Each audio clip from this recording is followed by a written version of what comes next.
वरना मेरी गोली तो है ही।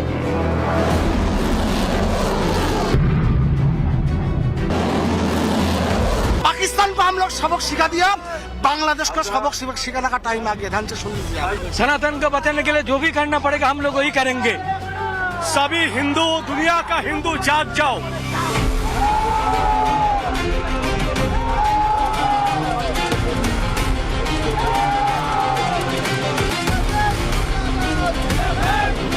अब पाठशाला की पहली क्लास, समंदर से लेकर जमीन तक पर मिसाइल, रॉकेट और गजब तैयारी। पीएम मोदी पाकिस्तान बांग्लादेश को एक साथ निपटाएंगे क्या?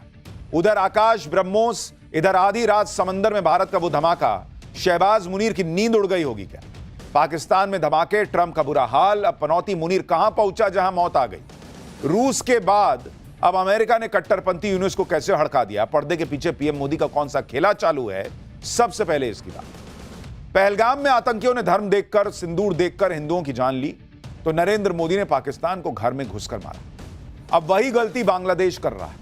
मोहम्मद यूनुस के इशारे पर कट्टरपंथी सिंदूर और कलावा देखकर हिंदुओं को टारगेट कर रहे हैं। हिंदुओं पर आंच आई थी तो नरेंद्र मोदी ने पाकिस्तान को नहीं छोड़ा था। तो बांग्लादेश बच जाएगा, इसकी कोई गारंटी नहीं है बॉस। बांग्लादेश के कट्टरपंथी आतंकी हों या फिर पर्दे के पीछे से खेल रहा मुनीर का पाकिस्तान, दोनों क्या एक साथ निपट जाएंगे? यह सवाल पूछा जा रहा है, क्योंकि जो जबरदस्त हलचल मची हुई है वो यह सवाल पूछने पे मजबूर कर रही है। बॉर्डर पर गजब की सैन्य तैयारियां बहुत कुछ बोल रही हैं। बांग्लादेश के पास समंदर का सीना फाड़कर निकलती मिसाइल गरज रही है। जमीन पर नेक्स्ट जनरेशन डिफेंस सिस्टम की टेस्टिंग हो रही है। पाकिस्तान को फोड़ने वाली ब्रह्मोस मिसाइल का एडवांस वर्जन की डेट आ गई है। भारत की सैन्य तैयारी के बारे में आज आपको डिटेल से देखना चाहिए कि अचानक सीमा पर यह हलचल क्यों बढ़ गई है। आज आपको बताऊंगा कि आधी रात को समंदर में भारत ने कौन सा धमाका कर दिया कि बांग्लादेश में खेल करने वाले पाकिस्तानी शहबाज और मुनीर के होश उड़े होंगे। खुद बांग्लादेश में कट्टरपंथी यूनुस की सिट्टी पिट्टी कैसे गुम है। रूस के बाद अब अमेरिका ने यूनुस को कैसे हड़का दिया है। उधर किसने कह दिया कि यूनुस को बांग्लादेश छोड़कर भागना पड़ेगा। साथ ही बात होगी कि पाकिस्तान का आर्मी चीफ मुनीर कैसे हर किसी के लिए पनौती बन गया है। बांग्लादेश से हाथ मिलाया तो बांग्लादेश का बुरा हाल। अपने देश में उसने जब से कमान संभाली है, एक तरीके से पाकिस्तान का और बुरा हाल। और अब मुनीर जिस देश से अपने कबाड़ हथियारों की डील करके आया था, उसके आर्मी चीफ और उसकी टॉप लीडरशिप अचानक कैसे निपट गई, आज आपको देखना चाहिए।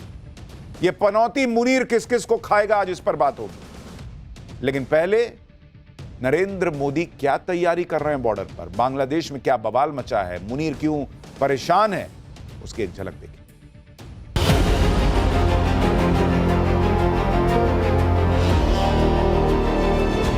सुख चैन की जिंदगी जियो, रोटी खाओ, वरना मेरी गोली तो है ही।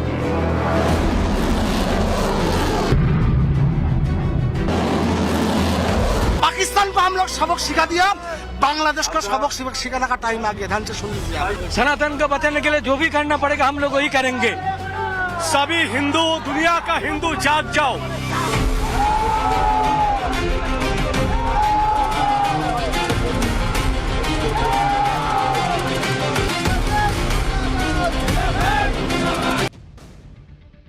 जिस वक्त बांग्लादेश में आग लगी है, जिस वक्त बांग्लादेश में हिंदुओं को टारगेट किया जा रहा है, जिस वक्त बांग्लादेश में पीछे से मुनीर खेल करने में जुटा है, ठीक उसी वक्त सबके होश तब उड़ गए जब भारत की तरफ से जबरदस्त सैन्य तैयारियां शुरू होती थी।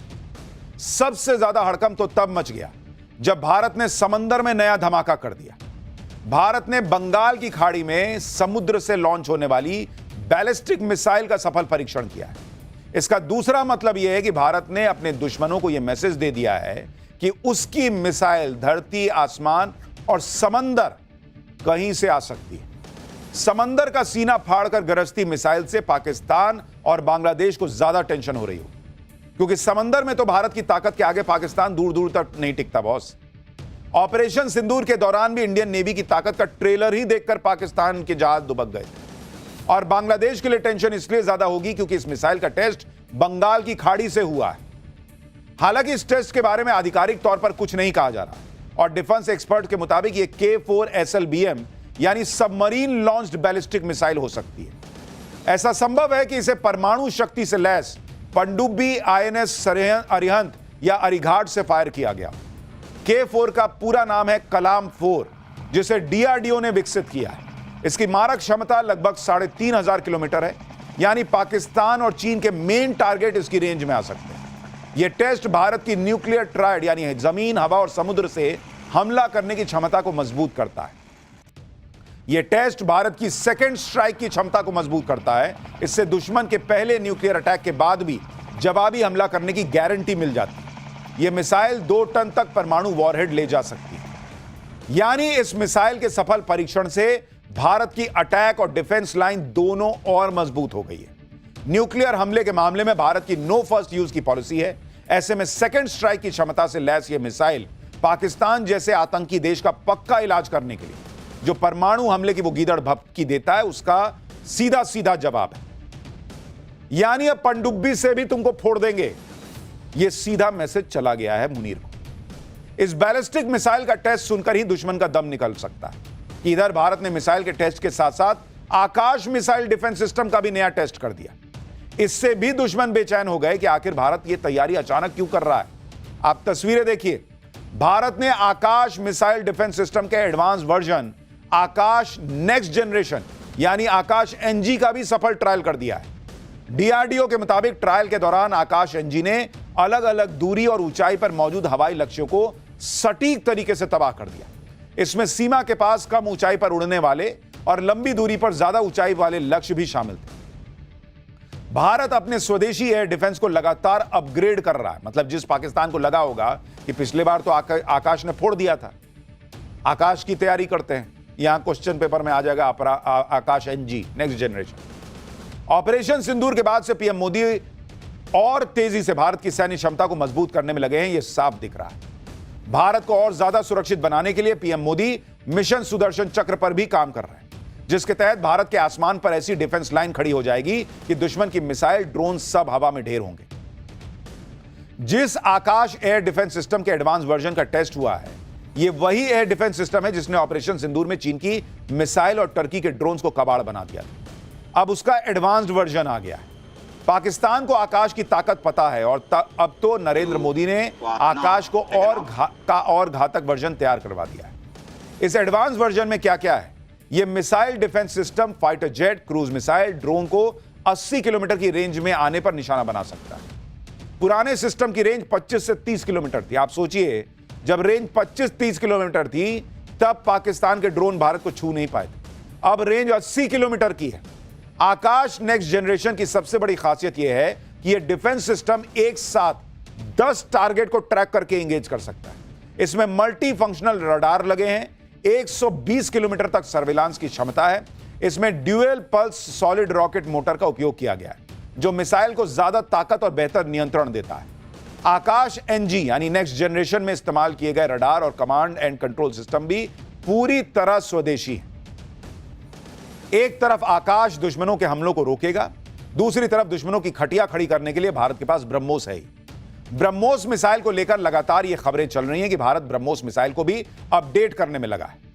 खबरें हैं कि 800 किलोमीटर तक मार करने वाली ब्रह्मोस ईआर मिसाइल को 2028 से भारतीय सेनाओं में शामिल करने की योजना है।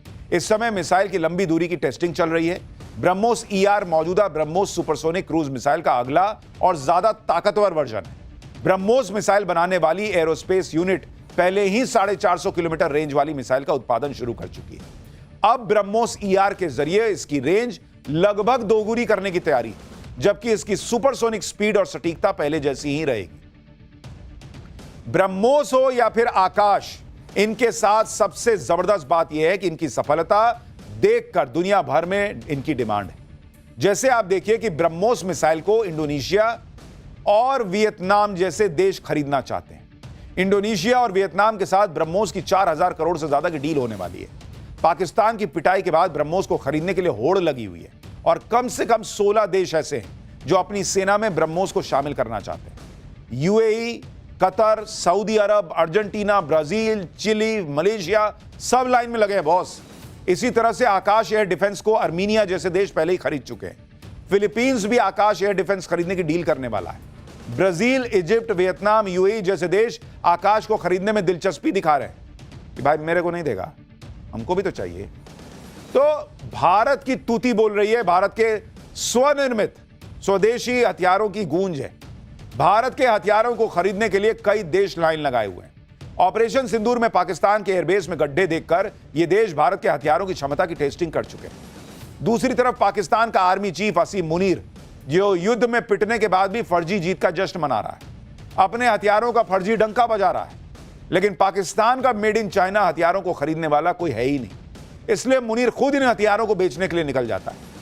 कल हमने आपको बताया था कि मुनीर अफ्रीकी देश लीबिया के साथ डिफेंस डील करने गया था, लेकिन मुनीर के लीबिया आते ही ऐसा कांड हो गया कि पूरी दुनिया में लीबिया की चर्चा हो रही। लीबिया में मातम पसरा हुआ है।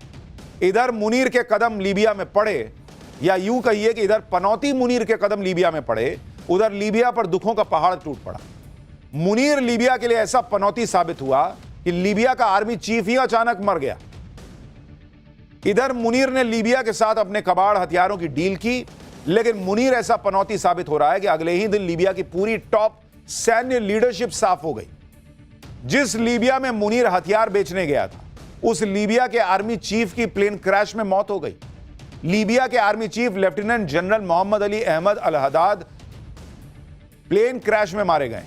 जनरल अल हदाद टर्की में थे और वहां से अपने 4 सैन्य अफसरों के साथ प्राइवेट जेट से लीबिया लौट रहे थे, लेकिन टेक ऑफ के तुरंत बाद प्राइवेट जेट लड़खड़ा गया, इलेक्ट्रिक फेलियर हो गया। प्राइवेट जेट ने इमरजेंसी लैंडिंग की इजाजत मांगी, लेकिन तब तक देर हो चुकी थी और प्लेन क्रैश हो गया। इस हादसे में लीबिया के आर्मी चीफ समेत 4 सीनियर सैन्य अधिकारी और 3 क्रू मेंबर की मौत हो गई। लोग कह रहे हैं मुनीर जिससे सट रहा है वहां जो है ना नरक कर दे रहा, अपने देश में तो किया ही है। लीबिया के आर्मी चीफ की मौत से मुनीर का एक और फर्जीवाड़ा भी सामने आ गया। यह खुलासा हुआ है कि मुनीर ने लीबिया के जिस सैन्य अधिकारियों के साथ डील की, सैन्य अधिकारी या गुट लीबिया का प्रतिनिधित्व करते ही नहीं है। खबर है कि मुनीर ने लीबिया के उस सैन्य गुट से डील कर ली है जिस पर अंतर्राष्ट्रीय प्रतिबंध लगा हुआ है। कोई भी देश या एजेंसी लीबिया के इस गुट को हथियार सप्लाई नहीं कर सकता, लेकिन मुनीर उसी गुट से डिफेंस डील का डंका पीटने लगा। मुनीर ने लीबिया में जिस टॉप सैन्य अधिकारी के साथ डील की, उसका नाम खलीफ बेलकासिम अफ्तार है।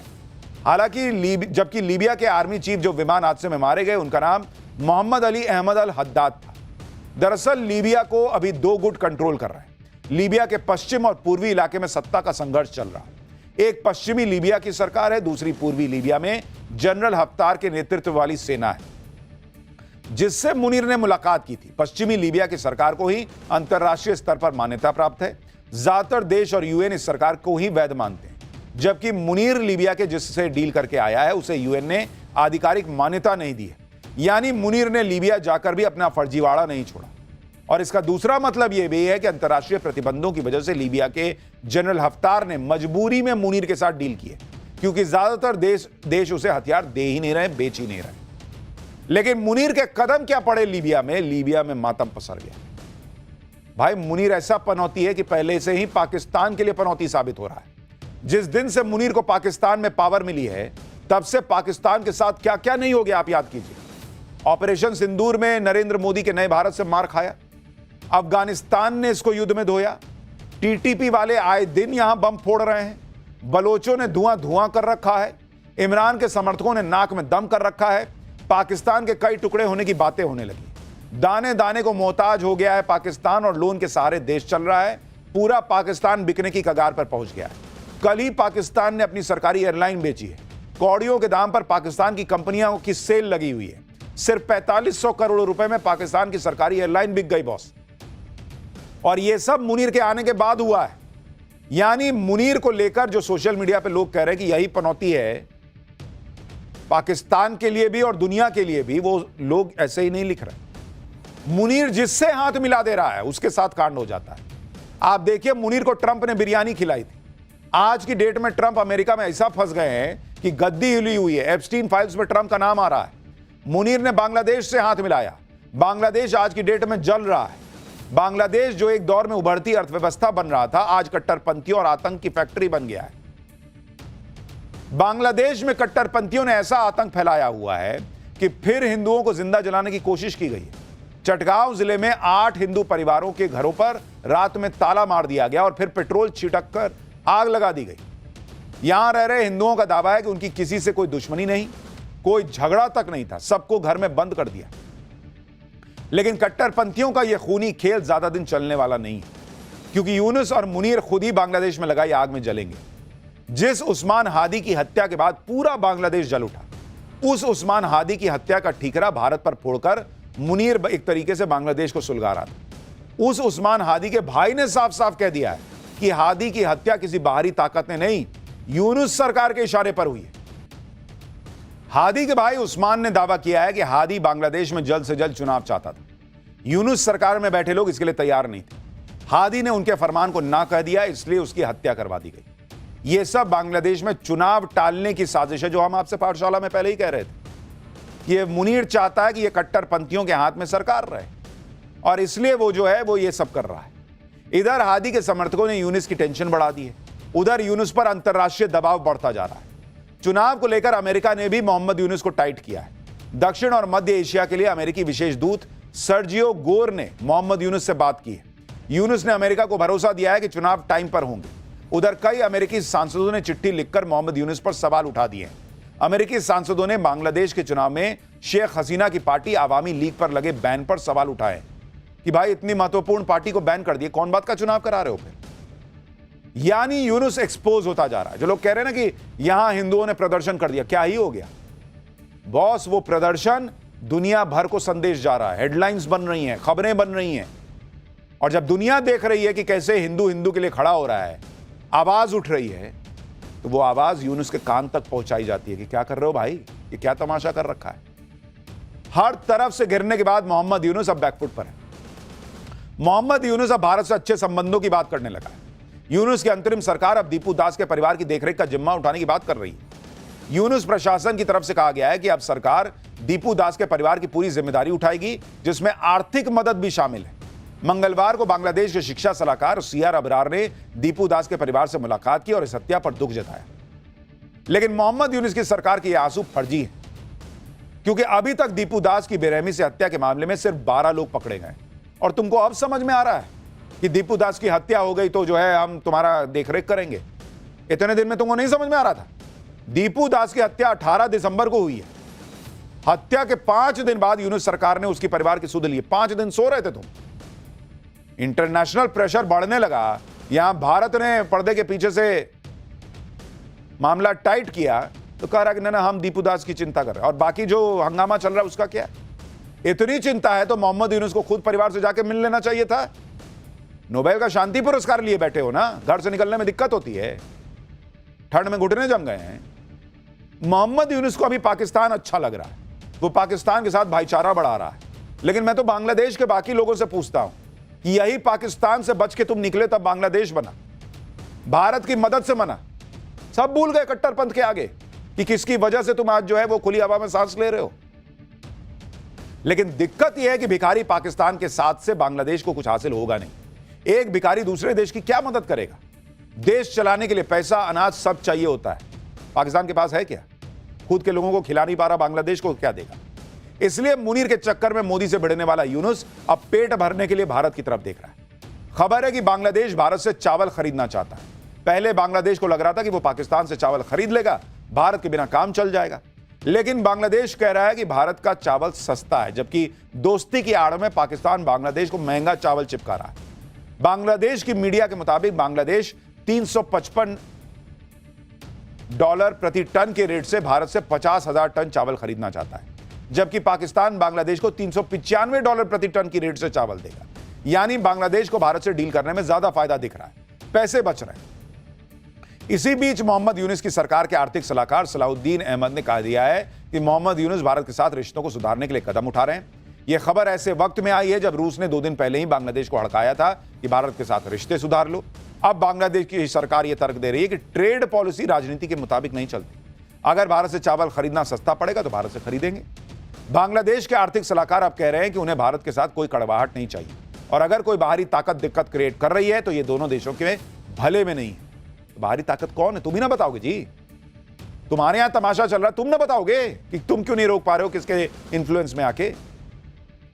और इतना दोस्त है पाकिस्तान तो मांगो सस्ते में तुमको देगा चावल। खाने को कुछ है नहीं, तुमको देगा क्या वो? बांग्लादेश अभी सस्ते चावल का बहाना बनाकर भारत से चावल खरीदने की बात कर रहा है, क्योंकि खुल के तो कह नहीं पाएगा कि भारत के बिना बांग्लादेश का काम नहीं चलेगा। लेकिन सच यह है कि ऐसी बहुत सारी चीजें हैं जिससे लेकर बांग्लादेश भारत पर निर्भर है। भारत बांग्लादेश का दूसरा सबसे बड़ा इंपोर्टर देश है, यानी बांग्लादेश भारतीय सामान पर बहुत ज्यादा निर्भर है। बांग्लादेश भारत से सालाना 1,10,000 करोड़ रुपए से ज्यादा का सामान इंपोर्ट करता है। पिछले 8 साल में भारत ने बांग्लादेश को रोड, रेलवे, पोर्ट बनाने के लिए 71,000 करोड़ रुपए से ज्यादा की रकम डेवलपमेंट असिस्टेंस के रूप में दी है। जबकि शेख हसीना के तख्ता पलट और भारत से संबंधों के खराब होने की वजह से बांग्लादेश को कुछ ही महीने में करीब 2 लाख करोड़ रुपए का नुकसान हुआ है।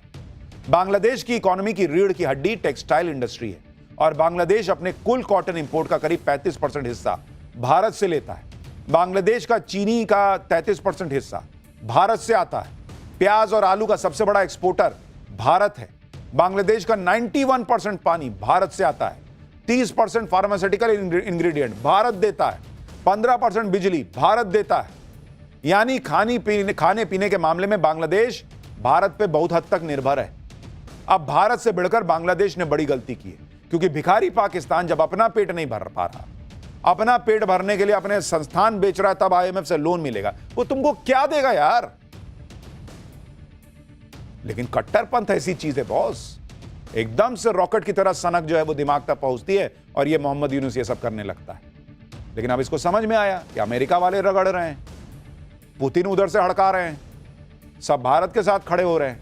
कहीं ऐसा ना हो कि कट्टरपंथियों की कठपुतली बनते बनते मामला ही निपट जाए। दीपू दास की हत्या पर भारत में भड़के हिंदू अब मांग कर रहे हैं कि भारत बांग्लादेश का हुक्का पानी बंद कर दे, चावल ही मत दो इसको, बांग्लादेश लाइन पर आ जाए। बांग्लादेश के खिलाफ यह गुस्सा कम नहीं हो रहा। आज भी पश्चिम बंगाल में भारत बांग्लादेश बॉर्डर के पास भयंकर प्रदर्शन हुआ है। सुनिए वहां जो भीड़ पहुंची थी, हिंदुओं की भीड़ पहुंची थी, वो क्या कह रही है। पाकिस्तान को हम लोग सबक सिखा दिया, बांग्लादेश को सबक सिखाने का टाइम आ गया। ध्यान से सुन लीजिए आप। सनातन को बचाने के लिए जो भी करना पड़ेगा हम लोग वही करेंगे। सभी हिंदू, दुनिया का हिंदू जाग जाओ। हम ये कहेंगे कि यूनुस सरकार जो कर रहा है अभी, ये बहुत ही बुरा कर रहा है। हम लोग अगर चाहते हैं तो हमारा लोग जो बॉर्डर सिक्योरिटी है 10 मिनट के लिए हट जाए तो हम बांग्लादेश को 10 मिनट के अंदर खत्म कर देंगे। ओ हिंदू सनातनी जागो। भारत के अंदर जो ये गुस्सा भड़क रहा है, उससे भी बांग्लादेश को यह समझ आ रहा है कि मामला बहुत बिगड़ गया है और हालात संभालना मुश्किल हो जाएगा। इसलिए मोहम्मद यूनुस की टोन कुछ नरम पड़ने लगी। इधर आज कांग्रेस के कार्यकर्ताओं ने जम्मू में बांग्लादेश के खिलाफ प्रदर्शन किया। दीपू दास की हत्या के खिलाफ कांग्रेस ने प्रोटेस्ट किया। खैर, बॉर्डर पे जो तैयारी है, बांग्लादेश का जो टोन नरम पड़ रहा है, देखिए मामला आगे कहां जाएगा। लेकिन फिलहाल पाठशाला में हम आगे बढ़ रहे हैं अगले चैप्टर की तरफ। मोदी से घबराए उद्धव राज ठाकरे